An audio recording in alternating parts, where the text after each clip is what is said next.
People are packing up in their cars. They're getting out of here.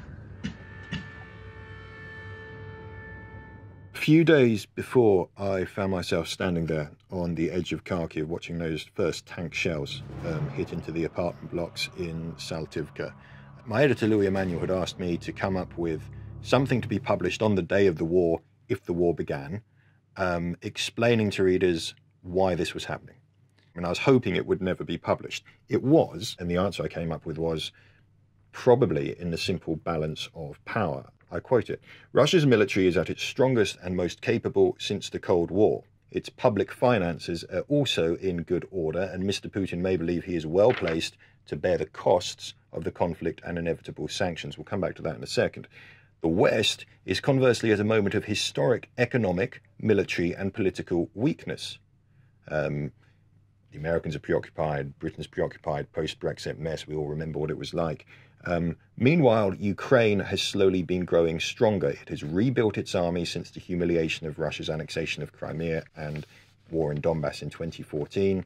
The 8-year low-level conflict since failed to compel Kiev to accept peace on Russia's terms, but provided its troops with valuable combat experience against Russian-led forces. Now, I think that is still a reasonable description of not only how Vladimir Putin looked at the situation, but how many of us, including journalists, including Western leaders, looked at the world. Let's take the first point, Russia in a position of strength. It was universally accepted that the Russian military had been modernized, that it had picked up experience in Ukraine, in the previous low-level war, 2014, in Syria, mercenary groups like Wagner fighting in Libya. They were thought to be combat effective. They were thought to have learnt lessons in the past. They'd been through a massive rearmament program. They were generally considered the second most powerful and effective military on the planet after the US Army. Well, hasn't that come crashing down to earth? Those first few hours of the invasion, I must say, were absolutely terrifying. We woke up to missiles landing all over the place, and then suddenly the missiles stopped, and then there was an airbase down the road that they hadn't destroyed, and then they left it, and then the column coming towards Kiev ground to a halt, and it quickly became apparent that to some degree this Russian military was a paper tiger. We don't want to play it down, they're still in the fight. Vladimir Putin thought that his military was good enough to take out an entire country in about 3 days. 365 days later, we see how that's going. But the other part of that is a bit more interesting and a little bit more tricky for the West today. When he said he thought he was well placed to bear the costs of the conflict and inevitable sanctions, the Russian economy has actually held up much, much better than many people expected. Sanctions are hurting Russia.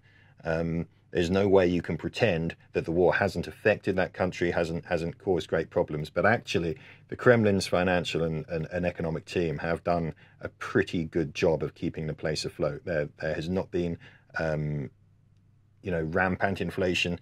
There's not been an economic collapse that some people were predicting that could possibly lead to public pressure for the war to end. And then the next point, the West. Conversely, at a moment of historic economic, military and political weakness, I think there were reasonable grounds for that assessment.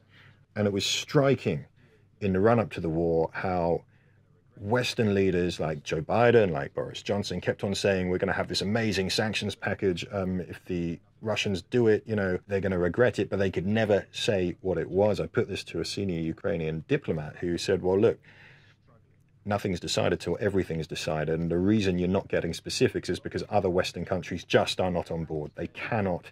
Right to the last minute, they were struggling to get consensus on how to respond to this. That has changed. This challenge has clearly breathed new unity, new purpose into NATO, into the Western alliance. And if one of Vladimir Putin's massive miscalculations, and perhaps to be honest, one of my miscalculations was to believe that the West might crumble, might roll over, that it would be like Crimea again in 2014, that there would be some sanctions and then, let's get back to business as usual, that kind of thing.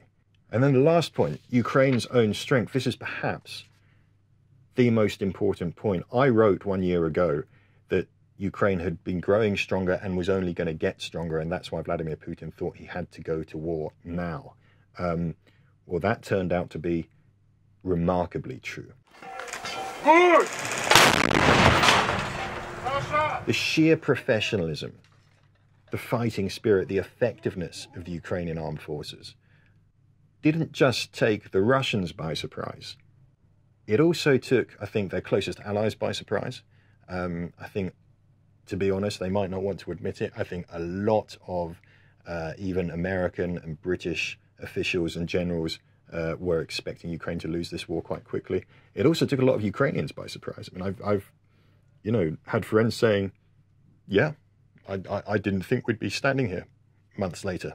I know a guy who signed up to the army on that second morning, the second day of the invasion, went to the recruiting office, and he told me we kind of knew we were going to die. You know, we were up against the second army in the world. We thought they were a superpower.